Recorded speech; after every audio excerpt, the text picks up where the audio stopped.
"Step aside, lady. People like you always try something in here." The words came from Deputy Grant Hollis before Judge Nadia Elise Quinn could even set her briefcase on the table. He grabbed her arm, twisted it hard, and forced her face toward the cold frame of the metal detector. Her wrists were yanked behind her with deliberate pressure, the cuffs tightening until pain shot up her forearms. In that moment, with the attorneys and clerks watching in frozen silence, Nadia felt the sting of humiliation rise through her chest like a slow burn. She did not shout. She did not resist. She stood still while Officer Trent Lawson dragged his hands down her coat with a slow, mocking patience. Officer Blake Mercer dumped her briefcase, scattering confidential files across the floor, and laughed under his breath as a single page slid to her feet. The bruise forming beneath the cuff edge would last for days, but the consequences for these men would last far longer.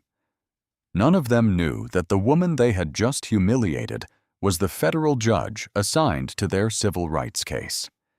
None understood that these long minutes of arrogance and violence would strip them of everything they had spent their lives trying to protect. Before we go any deeper into this story, where are you watching from today?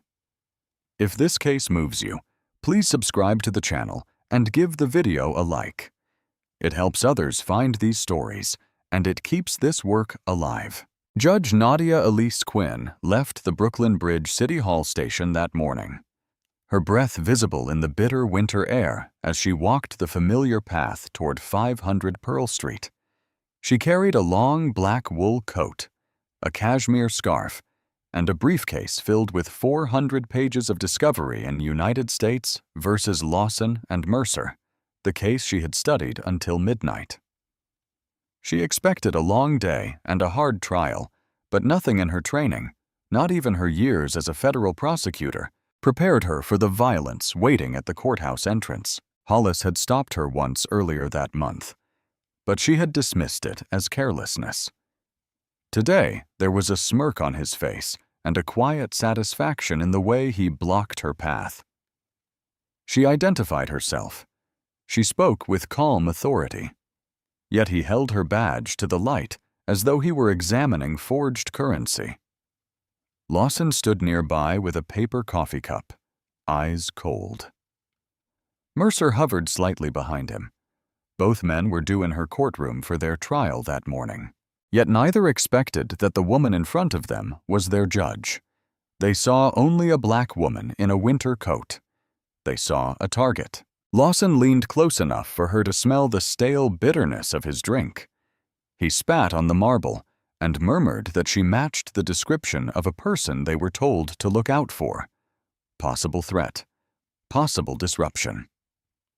When she opened her mouth to correct him, he silenced her with a barked order and spun her around, forcing her arms back so sharply her shoulder clicked. She stayed upright through will alone. Mercer pushed past her and dumped her briefcase, letting the contents fall in a cascade across the floor. He kicked a page aside with his boot. Attorneys in line looked away. Clerks pretended to check their phones. No one stepped forward for those long, grinding minutes. She stood there in pain, wrists bruised, shoulders tense, dignity stripped away layer by layer. When they finally announced it was a mistake and released her, Hollis tossed her badge on the table as if returning a lost item. Lawson muttered that she should dress like a judge next time. Mercer offered no words at all. But silence is not innocence. Silence is choice. Nadia gathered every scattered page with steady hands. She lifted her torn coat collar and walked through the checkpoint without another word. On the far side, Kai Rivera waited, eyes wide, unable to believe what he had seen. She spoke with quiet resolve. "Document everything. We open court soon." Her voice carried no anger, only a steady understanding that the line had been crossed and the cost would soon unfold. She moved with the calm of someone who had endured humiliation before and refused to let it define her. She knew what this moment meant. She knew that men like Lawson and Mercer built their lives on patterns of impunity, long protected by a system that tolerated their abuse. She also knew that their arrogance would be the very thing that ended their careers.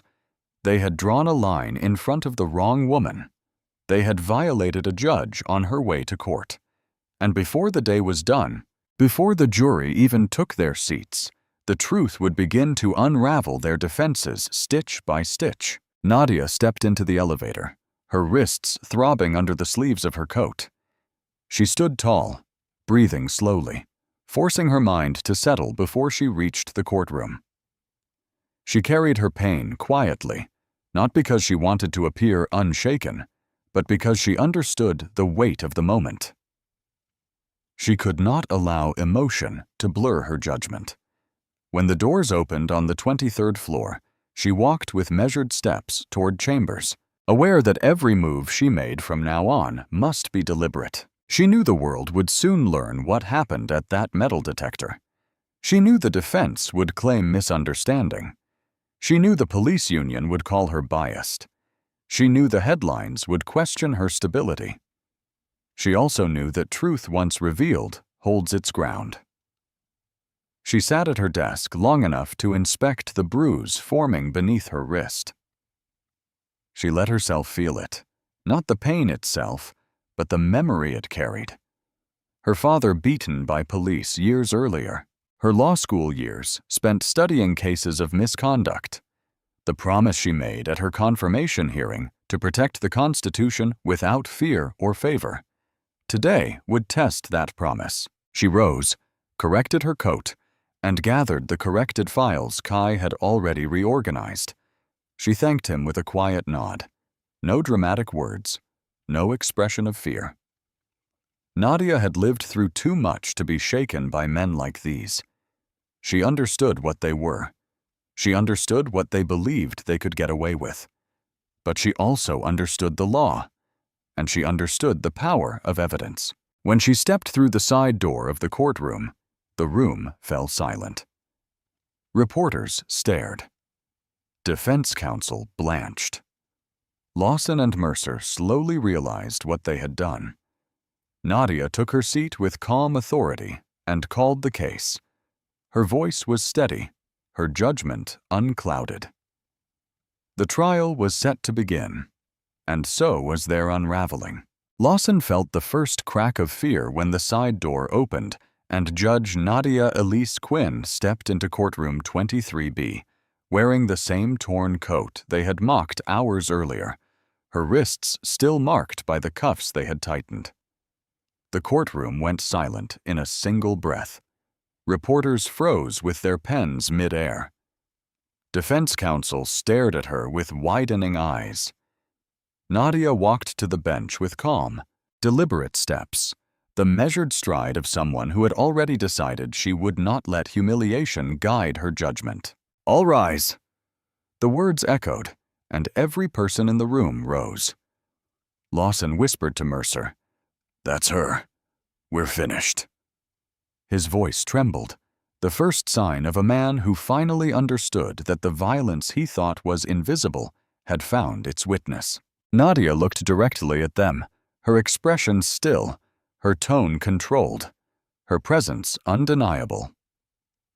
Case 123-CR-0000876, United States versus Trent Lawson and Blake Mercer. Charges include conspiracy against rights under color of law and falsification of records. Are the parties ready? Defense counsel rose too quickly, as though startled by his own body. "Your Honor, sidebar." Nadia shook her head with a slow firmness. Denied. The single word reclaimed the space.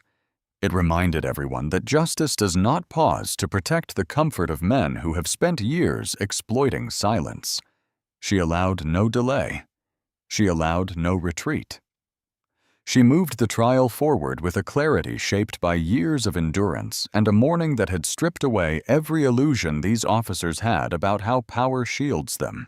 The first witness entered. A young black man, 23, shoulders still uneven from the collarbone that Lawson had broken during a routine stop. His voice shook, but he spoke with the honesty of someone who no longer cared whether the courtroom believed him. Pain had already taken the place of fear. The defense attempted to object to his testimony, but Nadia silenced them with a calm reference to established procedure. Then she instructed the clerk to play the body camera footage, a file the department had claimed was lost, deleted, irrecoverable. Yet here it was, restored by Kai Rivera, who had stayed in chambers until the early hours, piecing it back together with methods the department did not know he understood. The screen lit the room. Lawson's fists appeared. Mercer's laughter followed. The young man on the ground cried out when the blow landed. The jury watched with a silence so complete it seemed to pull the air from the room. Nadia watched them, not the screen. She saw the slow tightening of their jaws. She saw their bodies lean back with instinctive recoil. Truth, when finally shown, carries its own force. When court adjourned, reporters rushed to the hallway. Lawson's lawyer avoided them. Mercer kept his eyes fixed on the floor. Nadia walked to her chambers with quiet steps, refusing any offer of escort. She closed the door behind her and exhaled slowly. Her wrists throbbed. Her shoulders ached from the way Lawson had forced them that morning. But pain is not the measure of harm. Dignity is. She sat at her desk long enough to remove her coat and fold it neatly, the torn collar hidden beneath the fabric. She refused to let the damage take center stage. She believed in restraint. She believed in resolve. She believed in the power of law to expose those who misuse it. But even she was not prepared for what happened next. Her phone buzzed. No caller ID. She answered because judges answer calls they do not expect. A man's voice, low, controlled. "Recuse yourself," he said, "or your daughter at Bronx Science pays the price." The words were not shouted. They were spoken with a chilling calm, the kind of tone that belongs to someone who assumes the law bends in his direction. Nadia did not respond. She ended the call. She placed the phone face down on her desk. For a moment, she sat motionless, letting the threat settle in the air so she could study its weight. Fear did not claim her, but it pressed against the edge of her composure. She knew the call came from someone who understood her life, her child, her schedule. This was not random cruelty. This was strategy. When Kai knocked softly and entered, he saw that something had shifted in her expression. Not broken, not shaken, but sharpened. He placed a new stack of documents on the desk, observing the faint marks on her wrists. "Your Honor," he said quietly, "I checked the server logs. Something was wiped this afternoon."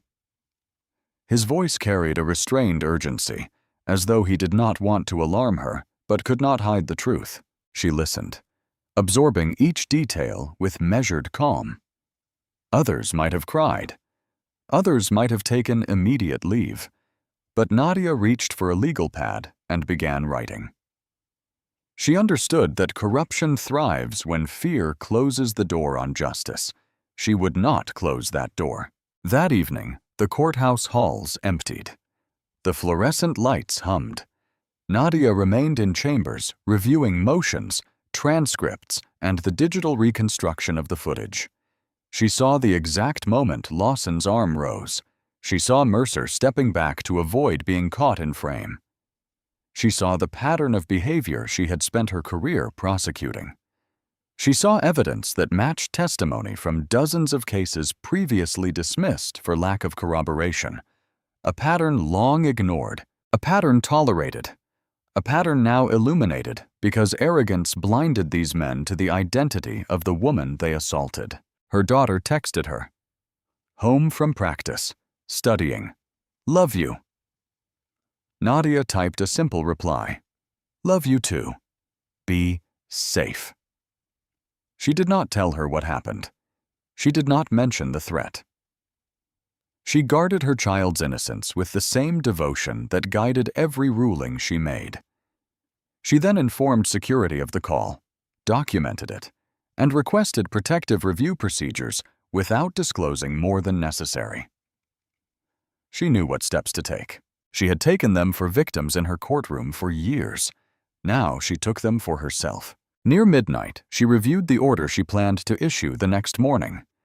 She wrote it slowly, weighing each sentence, ensuring every word reflected fairness rather than personal injury. She refused to let anger stain the judicial record, yet she allowed truth to enter it without apology. In the quiet of those late hours, she understood something deeper. The violence against her that morning was not a personal insult. It was part of a system that believed power belonged to those who enforced it, not to those who upheld the law to them. And now that system had revealed itself.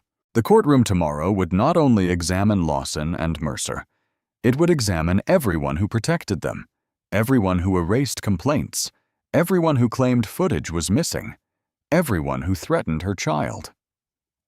Nadia closed the file and stood. Her body was tired. Her mind was firm. Tomorrow, the trial would continue. And tomorrow, the blue wall that shielded these men would begin to show the fractures she had always suspected. She turned off the lamp, walked to the door, and whispered a single line to herself, not out of fear, but out of resolve. This ends now. Midnight settled over the 24th floor as Judge Nadia Elise Quinn sat alone beneath the dim desk lamp, reviewing the fragments of a system she could no longer ignore. The silence of her chambers felt heavy, as though the building itself understood the weight of what had begun in courtroom 23B. Kai entered without speaking at first, carrying an external drive with both hands, as if it contained something fragile. He placed it gently on her desk. The main server was wiped this afternoon. Tch, he said, his voice quiet but steady. But Sofia Delgado mirrored everything before the purge. But Musamba. Nadia opened the files, each image sharpening into view. The footage was clear. Too clear. It showed Deputy Hollis ordering her detention with open disdain. It showed Lawson forcing her wrists behind her with unnecessary force, his hands lingering in places that had nothing to do with safety. It showed Mercer laughing as her briefcase hit the floor. It showed clerks looking away, pretending not to see, every second of humiliation preserved with painful precision. Kai stepped back, watching her take in each moment. He knew she carried her dignity like armor, but he also knew dignity did not make bruises fade faster. She felt the pressure of those long minutes settle into her chest again. But she did not look away. She forced herself to watch the entire recording because she had spent her career asking others to do the same. She examined the angles, the timestamps, the sound, the patterns. She saw how Lawson shifted his body to block the nearest camera. She saw Mercer signal to Hollis with a subtle nod. She saw a choreography of misconduct shaped by years of practice, smooth enough to look routine to anyone unwilling to look closely. But she was willing. A soft knock interrupted the stillness. Detective Elena Vargas stepped inside, her winter coat flecked with melting snow, her expression one of exhaustion mixed with a resolve she had built over 19 years of surviving within the same department now on trial. Nadia rose to greet her, offering the dignity Vargas had been denied for too long. Vargas spoke before sitting. "I brought these," she said, placing a small USB drive on the desk. 17 recordings, Lawson and Mercer, their own voices. She swallowed, her breath shaking. They talk about planting drugs, about beating suspects who didn't show respect, about how internal affairs would lose the complaints before anyone asked questions. Nadia listened with the practiced patience of someone who had spent her life hearing stories of injustice. But she also felt something deeper, not shock. Confirmation. Vargas continued. They know I filed reports. They know I recorded some of their conversations. My son was doxxed this afternoon. My address posted online. She paused, steadying herself. I came here because I am out of places to go. Nadia motioned for her to sit. You did the right thing, she said softly. Her tone carried the weight of truth, not comfort. She connected the USB. Audio played through her computer speakers. Lawson's voice filled the room first. Calm, casual, confident. Planted. No camera this time. Then Mercer laughing. Say he reached. They'll believe it. The casual cruelty in their voices felt colder than the wind outside. These were not men who slipped once. These were men who had refined a method protected by the walls of a precinct and the silence of a courthouse. Nadia saw the pattern stretching backward through years of cases, years of accusations dismissed, years of evidence disappearing into digital voids. And now, by their own arrogance, the truth had landed on her desk. Vargas looked at Nadia with a mixture of fear and fragile hope. If I testify, everything changes, she said. But I also know what happens to people who do what I'm doing. She hesitated. My son is 12. The words trembled in the air. Nadia felt their weight.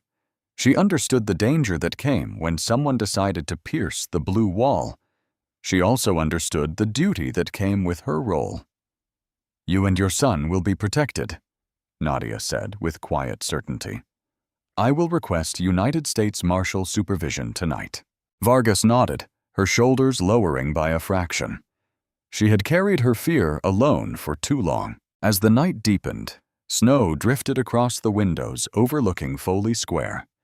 Nadia stood for a moment, watching the soft whiteness blur the city lights. She thought of her daughter studying in their Bronx apartment, unaware of the phone call that threatened her safety. She thought of her father, beaten years earlier by officers who never faced discipline. She thought of every witness she had listened to, every victim whose stories had been reduced to paperwork until proof emerged. Tonight, she was no longer the distant judge sitting above the well of the court. She was part of the evidence, and she knew the implications. She turned back to the table. We need to protect everyone involved, she said to Kai and Vargas. Delgado, you, your son, and anyone else caught in this net. She wrote the first orders herself, her handwriting clean and steady. She arranged emergency witness protections. She scheduled a private meeting with federal security. She prepared a sealed motion regarding the server purge. She considered every angle because she understood how corruption responds when cornered. It does not fade. It fights. Kai handed her a printed log.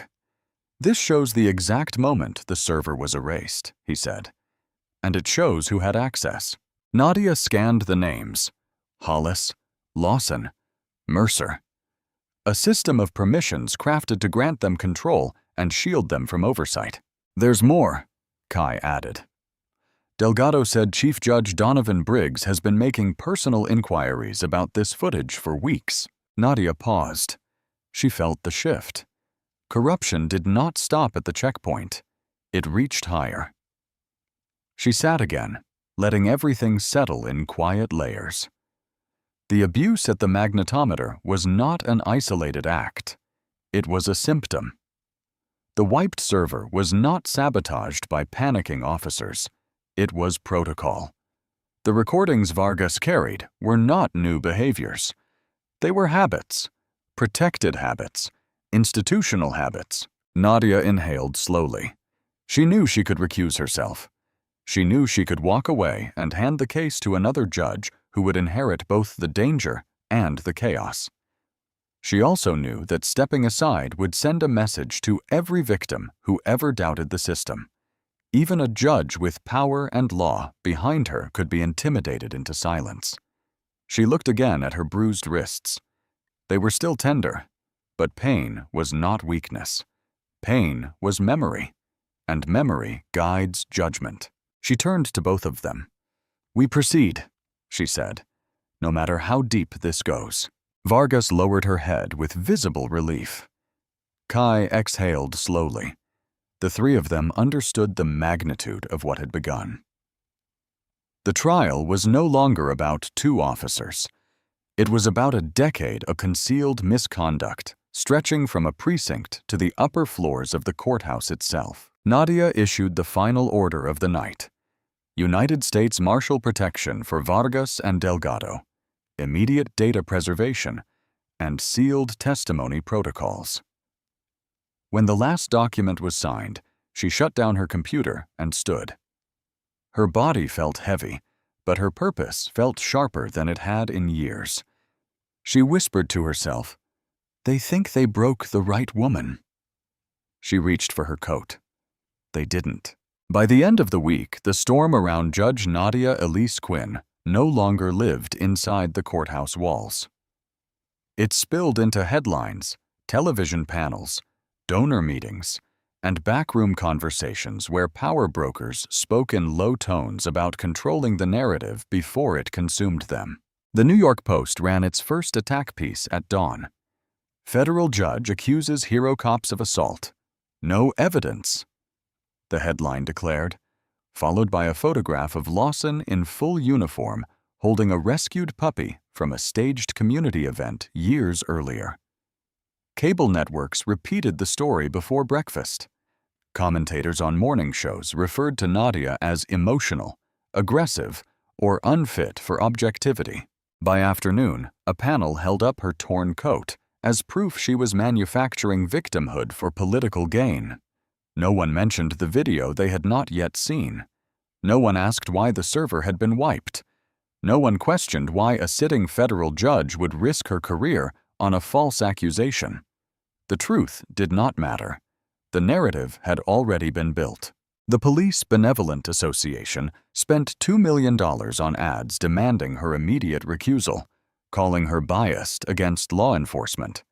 Their message echoed through social media with paid amplification. "She is not a judge. She is an activist in robes." Nadia read each headline without reaction, but Kai saw the exhaustion forming behind her eyes. The attacks escalated faster than the court could process motions. Her SUV parked outside her Bronx apartment was vandalized with spray paint reading "traitor." Neighbors who once waved politely now turned their eyes away, not from agreement, but from fear. That afternoon, her daughter received a text message from an unknown number. It contained a photo taken from across the street aimed at their apartment window. The caption said only, "Nice view." Nadia's body went still when she saw it. She tightened her grip on her phone and called the United States Marshals without hesitation. That night, her daughter was moved to a secure federal hotel with a plain hallway, a locked door, and a protection detail outside. Nadia hugged her child longer than usual before stepping back into the cold. She did not mention the threat. She did not explain the danger. She only said, "You are safe. That is all that matters tonight." Back at the courthouse, her chambers became a fortress of documents, recordings, and sealed filings. No personal calls, no unannounced visitors. Every knock was verified before she answered. Even then, she opened the door only a few inches. Fear had not taken root in her, but caution had. She was a mother. She was a daughter. She was a judge shaping a case that threatened careers, pensions, connections, and reputations that had been protected for decades. People did not surrender that kind of power peacefully. Chief Judge Donovan Briggs summoned her to his chambers. She entered with measured calm. Briggs did not rise to greet her. He kept his eyes on a stack of newspapers, each filled with commentary attacking her integrity. "Nadia," he said, finally looking up, "this has gone too far." His voice carried the tone of a man who believed he still held authority over her decisions. "You are embarrassing the courthouse. You are jeopardizing public trust. You are forcing this institution into a political war we cannot afford." She met his gaze without blinking. "I am upholding the law," she said. "If that embarrasses anyone, the problem is not the law." Briggs leaned back, frustrated. "Recuse yourself. End this. I can assign another judge. This all disappears." She paused long enough to let the weight of her next words settle. "No, Chief. For the first time, the courthouse is becoming honest. That is what scares you." Briggs's jaw tightened. He pushed a document across the desk. "Then understand the consequences. The union is furious. The mayor's office is calling. The district attorney is calling. Even the governor's legal counsel reached out. They are concerned about the court's stability. They want you gone from this trial." Nadia placed a single finger on the edge of the document. She did not read it. "Pressure from those who benefit from silence is not a reason to abandon duty," she said. Briggs exhaled, irritated. "You are making this personal." Nadia answered with steady clarity. "They made it personal when they put their hands on me and then threatened my child." Silence filled the room. Briggs broke it only to say, "This will cost you." She turned toward the door. "Then let it cost me, but it will cost them more." Outside the chief judge's chambers, reporters waited behind barricades, their breath clouding in the winter air. They called her name, shouting questions about bias, misconduct, and supposed conflicts of interest. Nadia did not stop. The wind carried their voices behind her as she entered the building again, the echoes fading into the long hallway leading to her chambers. She had work to do. The attacks, the threats, the political pressure, none of it changed her responsibility. The system had failed too many people for too long, and she refused to allow one more case to be buried under false narratives. Later that evening, Kai stepped into her office holding a folder with trembling hands. "This came from the district attorney's office," he said. "A formal request for you to step aside. They claim public perception makes you unfit." Nadia opened the folder, scanned the letter, and placed it aside. "They are protecting themselves," she said softly. "Not justice." Kai hesitated. "Are you safe?" She looked at him with a calm that came not from denial, but from certainty. "I am safer standing in truth than stepping away from it." Outside the courthouse, protest lines grew. Black Lives Matter activists demanded transparency. Blue Lives Matter supporters held signs accusing her of destroying good officers. New York City Police Department barricades separated the two groups as helicopters circled overhead. None of this noise entered Nadia's voice the next morning when she took the bench. She wore a new coat. She held her notes with steady hands. She opened court with the same formal calm she had carried since her appointment. She did not mention the headlines. She did not reference the threats. She did not acknowledge the political pressure. She simply said, "We will proceed." And for the first time, the courthouse understood that this case was no longer about two officers. It was about the truth itself. It was about a woman who refused to step aside. It was about a system that trembled because she would not kneel. Day 12 of the trial began with a quiet tension that settled over courtroom 23B like a held breath. Judge Nadia Elise Quinn entered with the same controlled composure she had carried since the first day. Yet everyone sensed a shift. Her steps were steady, her expression calm, but beneath that calm lay the weight of what she intended to reveal. Reporters filled every bench. Lawyers whispered predictions they knew were speculative at best. Lawson and Mercer sat rigid at the defense table, their uniforms replaced by plain suits that could not conceal their unease. Lawson's jaw clenched each time he glanced toward the bench. Mercer tapped his foot so quickly it appeared to tremble. Nadia opened the session with a formality that left no room for interpretation. "We will resume where we left off," she said. "Please prepare the exhibits." Her tone carried the kind of quiet certainty that tells a room change is coming. No one knew how close that change was. She gave a single instruction to the clerk. Play the full security recording, not the fragments shown earlier, not the partial clips the defense had tried to dismiss. The full recording. The room dimmed as the screens brightened. The footage began with Nadia approaching the magnetometer that morning. The courtroom watched as Hollis blocked her path, his expression dismissive, his tone laced with authority he had no right to wield. Then Lawson entered the frame. He twisted her wrists behind her with force that made several jurors flinch.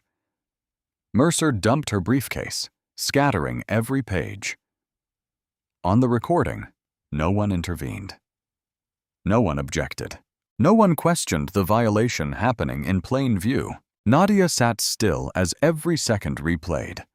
She did not avert her eyes. She let the jury see her humiliation as it occurred, not to evoke sympathy, but to reveal the truth behind the charges. Several jurors covered their mouths. One wiped away tears. A reporter stopped typing mid-sentence. The courtroom, often restless, became completely still. Silence followed the final frame. Then, everything broke. Lawson shot to his feet, his voice cracking with desperation rather than rage. "She's lying! We were told she was a threat! We didn't know!" His attorney tugged his sleeve frantically, but the unraveling had already begun. Nadia lifted her gavel and struck at once, the sound echoing through the room like a warning shot. "Sit down, Officer Lawson," she said, each word measured and firm, "or you will be removed in chains." For the first time, Lawson understood the depth of the authority he had mocked. His knees bent. He sat. His hands shook. The prosecution called its next witness, Sofia Delgado. She stepped into the courtroom with visible fear in her posture, but her voice carried the strength of someone who had decided truth mattered more than safety. She explained step by step how she had backed up every file from the courthouse server, how she had watched the deletion logs appear minutes before the court's IT maintenance window, how the overwriting protocols matched the credentials assigned to Lawson and Mercer. Defense counsel objected repeatedly, but each objection fell flat under the weight of documented evidence. Delgado's testimony was followed by the entrance of Detective Elena Vargas. She carried a small black case containing the 17 recordings she had risked her career to obtain. When the first recording played, Lawson bragging about fabricating probable cause, Mercer covered his face with his hands. When the second recording revealed them discussing drug planting, members of the gallery gasped. When the third recording captured laughter over a complaint from a mother whose son had been beaten, even the defense attorney lowered his head. Vargas spoke with steady gravity. "This is not new behavior," she said. "This is repeated behavior. Protected behavior." The atmosphere shifted once again when the courtroom doors opened quietly. Two assistant United States attorneys from the Civil Rights Division stepped inside. Their presence alone drew whispers, but the envelope they carried silenced every sound. They approached the clerk, presented the sealed documents, and stepped aside. Nadia read the contents without a change in her expression. Then she looked toward the gallery. Her voice, though calm, carried unmistakable weight. Let the record reflect that a federal grand jury has issued a subpoena for Chief Judge Donovan Briggs's financial records and communications with the Police Benevolent Association. The gallery erupted in murmurs. Defense counsel tried to stand, but Nadia lifted her hand. "Order!" The room quieted instantly. In the corridor outside, the consequence of that subpoena unfolded in real time. Chief Judge Briggs attempted to leave through the side exit, his coat half-buttoned, his face drained of color. But two FBI agents stood waiting. They spoke to him quietly, professionally, and guided him away from the door. Reporters followed at a distance, their cameras capturing the moment a powerful man understood he could no longer control the narrative he had tried to shape. Inside the courtroom, Nadia continued the proceedings without referencing the commotion outside. Her control anchored the room. She returned her attention to the jury. You have now seen and heard evidence previously withheld. You must evaluate it carefully, without fear, and without favor. Her words, though directed at the jury, were meant for the entire courthouse. The clerks who looked away, the officers who stayed silent, the administrators who buried complaints, and the leaders who traded justice for protection. As she concluded the day's session, she felt the weight of her morning bruises and the threat made against her daughter. Yet she carried neither into her tone. She simply said, "Court is adjourned," and tapped her gavel once more. The sound reverberated through a system that had long believed it could act without consequence. Outside, the winter wind cut across Foley Square. Reporters shouted questions. Protesters chanted. Officers whispered among themselves. And in the center of it all, Nadia walked with quiet determination. The blue wall had begun to crack, not from force, but from exposure, not from anger, but from truth, not from vengeance, but from justice. Her steps that afternoon marked a turning point, not just in the trial, but in the very institution she had sworn to protect. For the first time in decades, the Southern District of New York saw its own shadows clearly, and shadows, once seen, can no longer hide. Sentencing day arrived with a solemn weight that neither snow nor silence could soften. And when Judge Nadia Elise Quinn stepped into courtroom 23B, every person present understood that the case had moved beyond guilt. Today was about consequence. Real, irreversible consequence. Lawson stood at the defense table in a wrinkled suit that failed to dignify the man he had once pretended to be. His hands shook. His posture sagged. He looked smaller than he had at any point during the trial, as though the accumulation of evidence, testimony, and his own unraveling had finally pressed him down to his true size.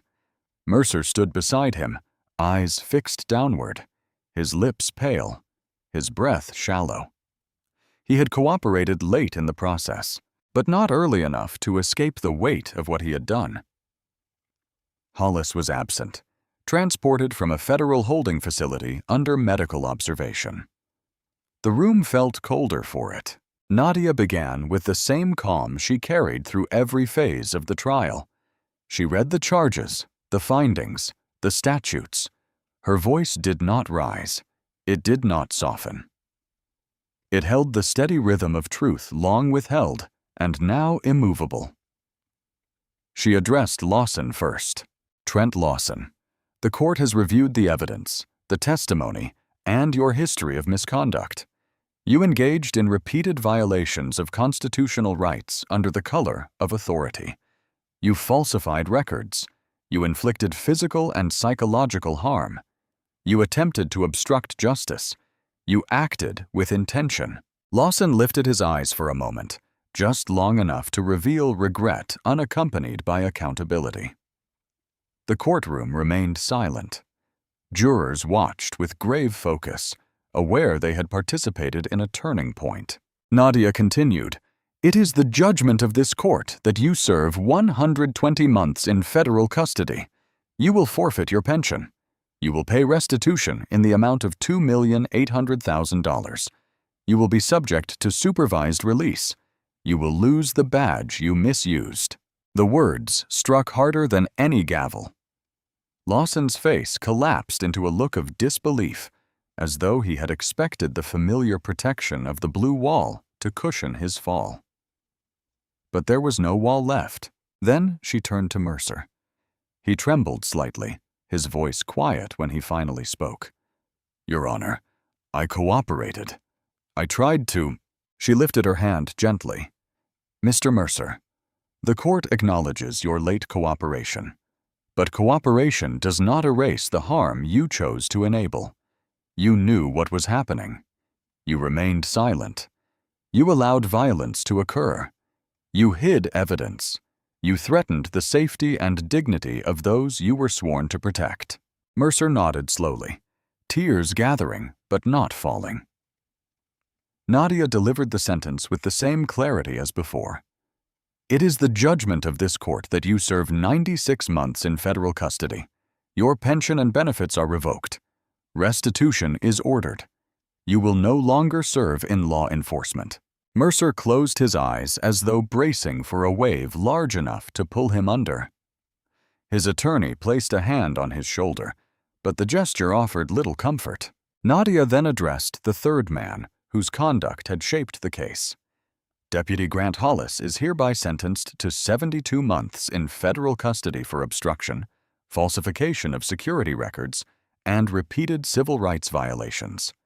His pattern of racially discriminatory actions spanning more than 2 decades reflects a profound abuse of power. Hollis, watching by video feed due to illness, lowered his head. In time, he would die of a heart attack in custody. The institution he had served with arrogance did not mourn him. There were no vigils, no eulogies, only a note in the system marking his death. The courtroom shifted as Nadia prepared for the final announcement. The air tightened. Reporters lifted their pens. Observers leaned forward. The door opened quietly, and 2 federal officers escorted in a man whose presence had once commanded halls of polished marble. Chief Judge Donovan Briggs. His hair, once meticulously combed, appeared thinned and disordered. His suit, though tailored, sat awkwardly on his shoulders. He looked around the room not with superiority, but with the hollow realization that the institution he wielded had exposed him. Nadia regarded him without triumph or emotion. "Donovan Briggs," she began. "You held the highest judicial office in this district. You were entrusted with oversight, accountability, and the integrity of this courthouse." She paused long enough for the gravity to settle.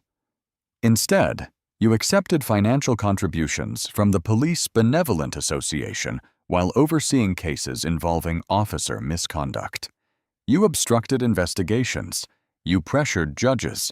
You attempted to suppress evidence." Briggs's lips parted slightly as if he might speak, but he remained silent.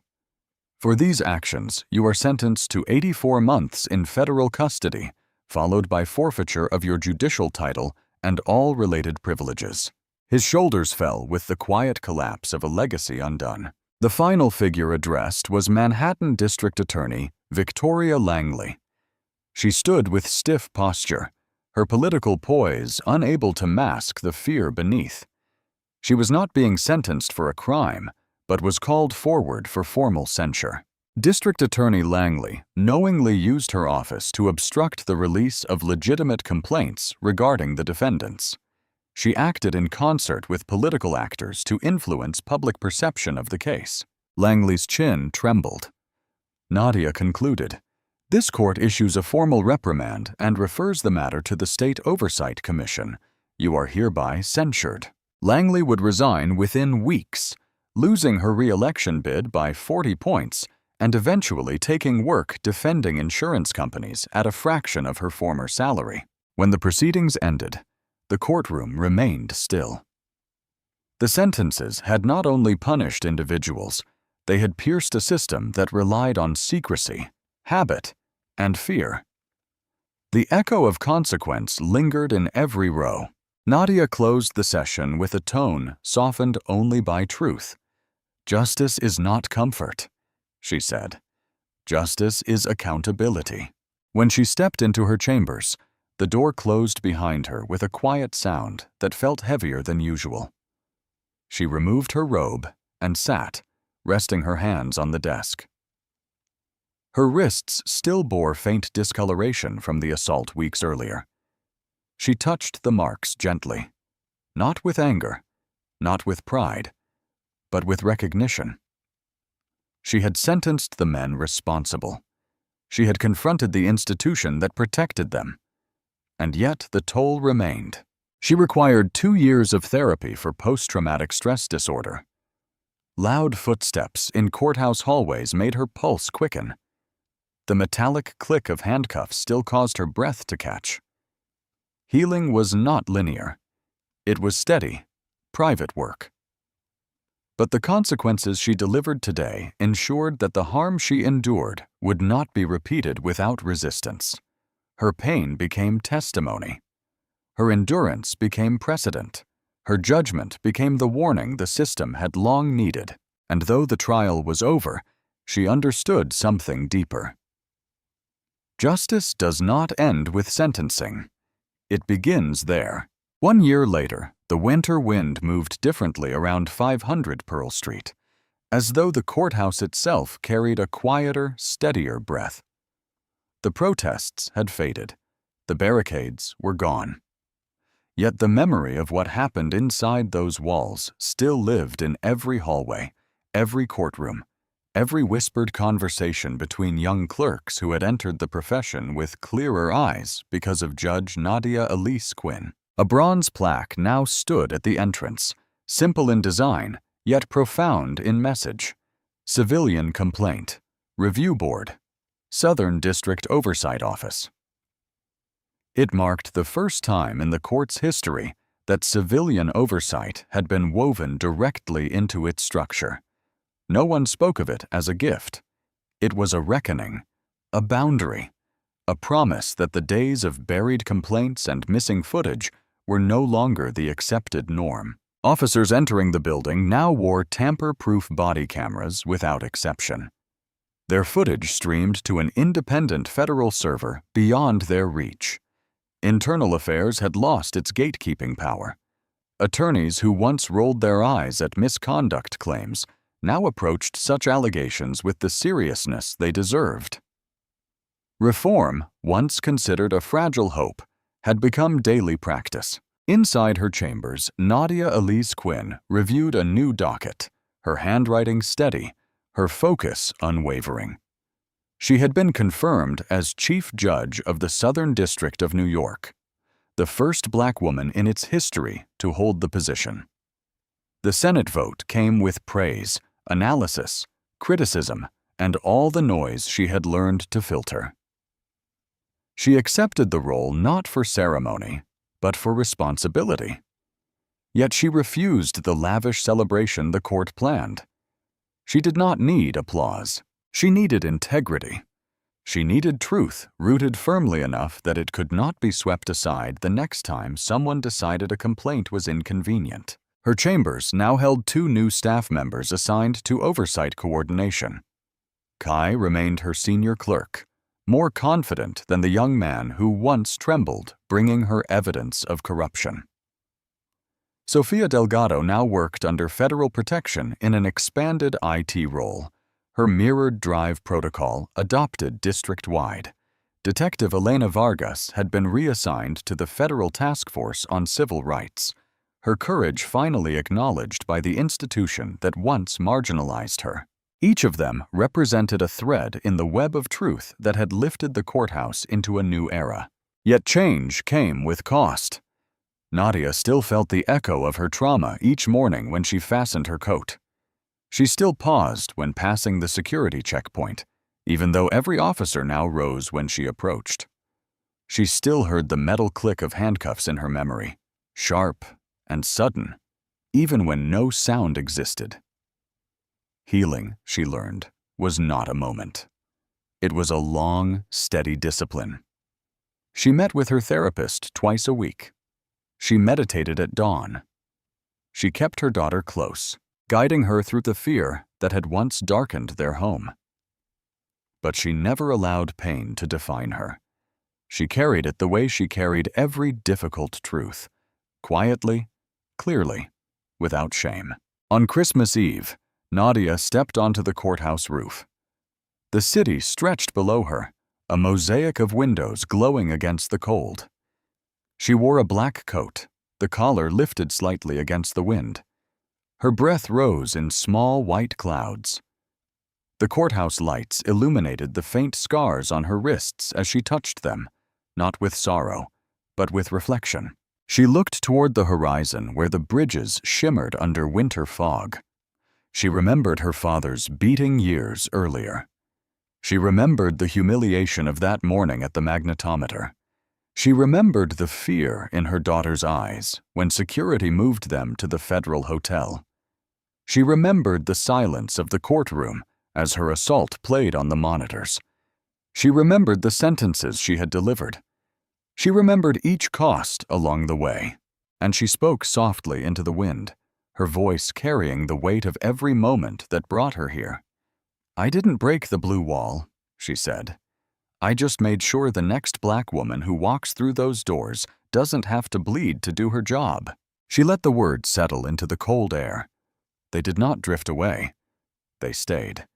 They belonged to the building now, to the city, to the history she had shaped. After standing for several minutes, she turned and walked back inside.